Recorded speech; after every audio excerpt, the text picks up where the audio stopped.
जैसा कि आप सबको पता है कि हम समाज के विभिन्न मुद्दों पर हमेशा से प्रकाश डालते रहे। डिजिटल अरेस्ट को तो आपने खूब सुन रखा है कि बहुत सारे लोग आपके घरों में फ़ोन करते हैं और किसी कंपनी से या बैंक से या आधार कार्ड बनाने के नाम पर किसी भी प्रकार से या फिर आपको किसी को लोन देने के नाम पर भी और प्रधानमंत्री आवास के नाम पर भी कई तरीके का डिजिटल अरेस्ट ऐसा चला है कि आपके खाते से पैसे खींच लिए जाते हैं। एक ऐसा गैंग सक्रिय है और इसको लेकर के सरकार भी बहुत जागरूकता का काम कर रही है कि लोग जागरूक हो। लोग एक ऐसा मामला जो सरकार के इर्द गिर्द ही समाज में लगातार घटित होता है, सिंडिकेट अरेस्ट हमने इसको नाम दिया है। आज एक ऐसी शख्सियत से मैं आपकी मुलाकात कराने जा रहा हूं जिनको आपने कभी कथा कहते हुए सुना होगा। के शब्दों में आपको भगवान कृष्ण नजर आए होंगे, बाके बिहारी नजर आए होंगे और सभी का बहुत स्नेह और प्रेम प्राप्त किए हैं। लेकिन इनके एक शिष्य थे, उस शिष्य से इनकी कहानी शुरू होती है। अब आप सुनिएगा और अंत तक जरूर सुनिएगा और इस वीडियो को ज़्यादा से ज़्यादा लोगों तक पहुंचाने की आपकी जिम्मेदारी है ताकि और लोगों के साथ ऐसी घटना ना घटे। लखनऊ का बहुत बड़ा सिंडिकेट है जो कि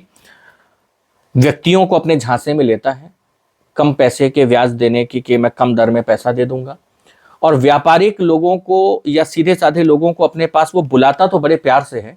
और बाद में फिर धीमे धीमे उनकी सारी कमियों को जान करके किसी दिन एक ऐसे भी जाल को फेंकता है कि जिसमें वो फंस जाते हैं और उनको बंधक बना करके, जो मेरे साथ में एक घटना घटी है, उस घटना के बाद से मेरे जीवन में जो एक डिप्रेशन आया है कि जहां पर मैंने ये सीखा है कि जीवन में सब कुछ करना चाहिए पर हर किसी को अपना मान करके अपने मन की सारी बातें शेयर नहीं करना चाहिए। ऐसी ही घटना, एक आपराधिक घटना को अंजाम देने वाले हैं लखनऊ के जितेंद्र पांडे सन ऑफ कृपाराम पांडे, जो 3/173 विजयंत खंड निवासी लखनऊ हैं। इनके द्वारा 18/4/2024 को जब मुझे बंधक बना करके घटना को अंजाम दिया गया, उस घटना के बाद से मेरे जितने सारे पेपर्स इन्होंने लिए, जिसको मैंने उच्चाधिकारियों के पास में भी कई बार बोला, कई बार बताया कि सर हमारे साथ घटना घटी है, हमारे साथ सर इस प्रकार का, लेकिन आज तक उसके खिलाफ कोई आवाज नहीं उठा पाया। इसकी वजह यह है कि खुद को बीजेपी का प्रदेश अध्यक्ष भी बताता है कि मैं बीजेपी का प्रदेश अध्यक्ष हूं। उसके यहाँ अक्सर नेताओं का और बड़े बड़े अधिकारियों का आना जाना रहता है। कभी कहता मैं इसका ट्रांसफर कराता हूं, कभी कहता मैं उसकी पोस्टिंग कराता हूं, वगैरह वगैरह बातें। इन्हीं सबके साथ साथ में मैंने जब अपनी बातों को लेकर के हर अधिकारी के पास जाकर शिकायत की, पर मुझे, क्योंकि मेरे जाने से पहले ही जहां पर भी मैं जाता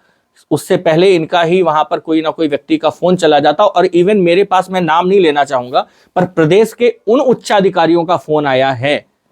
कि जिनका मैं नाम लूं तो शायद सरकार की ही कहीं बदनामी की बात ना आ जाए। ऐसे ऐसे लोगों ने मुझे फोन करके कहा कि इनके खिलाफ किसी प्रकार की कार्रवाई मत करना, नहीं तो आपका कैरियर बर्बाद कर दिया जाएगा।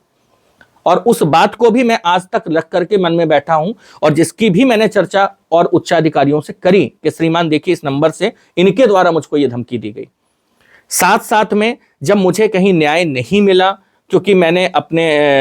क्षेत्राधिकारी, जिलाधिकारी इत्यादि सभी के पास में जाकर अपनी निवेदन को रखा और मुझे ऐसा लगा कि अब मुझको कहीं से न्याय की उम्मीद नहीं है, तब मैंने जाकर के जिला सत्र न्यायालय में जितेंद्र पांडे सन ऑफ कृपाराम पांडे निवासी विजयंत खंड के खिलाफ में और उनके सिंडिकेट के खिलाफ में एक मुकदमा पंजीकृत करवाया है, जिस मुकदमे में जितने भी इनके द्वारा मेरे विरुद्ध एक कूट रचना करी गई है, उस सारी कूट रचना में इतने लोगों का नामजद है ये मुकदमा। और इस पूरे मुकदमे के अंदर के जितने भी नामजद व्यक्ति हैं, जिसमें जितेंद्र पांडे हैं, अविलाश द्विवेदी हैं, रणविजय हैं, पंकज मिश्रा हैं, सुनील द्विवेदी हैं, मनीष सोनी हैं और शशांक पांडे हैं। इन सब ने जितने भी हमारे पेपर्स जो फर्जी तरीके से वहां पर दबावपूर्ण करके करवा लिए गए थे, उन सभी पेपरों को आज इस प्रकार से कूट रचना कर दी गई है कि जो मेरे ऊपर 67, 68, 71 के मुकदमे लिखा करके और इतना डिप्रेशन में कर दिया है कि मेरे पास में आत्महत्या के सिवा कोई दूसरा मार्ग मुझे खुद में नहीं दिखाई देता। लेकिन कभी कभी जब आप सब जैसे सुयोग्य मीडिया का सहारा या आप सबके द्वारा जब मुझे एक हिम्मत दी जाती है, तब मुझे एक पंक्ति याद आती है कि है युद्ध नहीं जिनके जीवन में वे भी बड़े अभागे होंगे, या तो वादे तोड़े होंगे या फिर रण से भागे होंगे। जब आप सबके द्वारा जब ऐसी बातें देखता हूं कि अगर मैं इसके खिलाफ आवाज भी नहीं उठाऊंगा तो आज मैं प्रताड़ित हूं, कल दूसरा कोई समाज में और प्रताड़ित होगा, और वो भी अपने परिवार, अपने बच्चों से, सभी से दूर होकर डिप्रेशन का शिकार होगा। क्योंकि इस गिरोह के द्वारा एक ही व्यक्ति के नाम के ऊपर में 67, 68, 71 के कम से कम 12 मुकदमे पंजीकृत करवाए गए हैं। विशेष इस गिरोह की एक चाल भी है, मैं आपको बता देता हूं कि इस गिरोह के अंदर में जब ये व्यक्ति से नहीं जीत पाता तो उनके पत्नी और उनके बच्चों तक अटैक करने का प्रयास करता है, जिसमें SC, ST और 76 तक लगवा करके उस परिवार को पूरे तरीके से तबाह कर देता है, जिसके साक्ष्य भी मैंने आंकलित करवाए हैं। साथ ही साथ में मेरा आज आपकी इस पत्रकारिता जगत से मेरा एक ही निवेदन है कि ये आवाज, ये चैनल के द्वारा ज्यादा से ज्यादा लोगों तक ये बात पहुंचाई जा सके,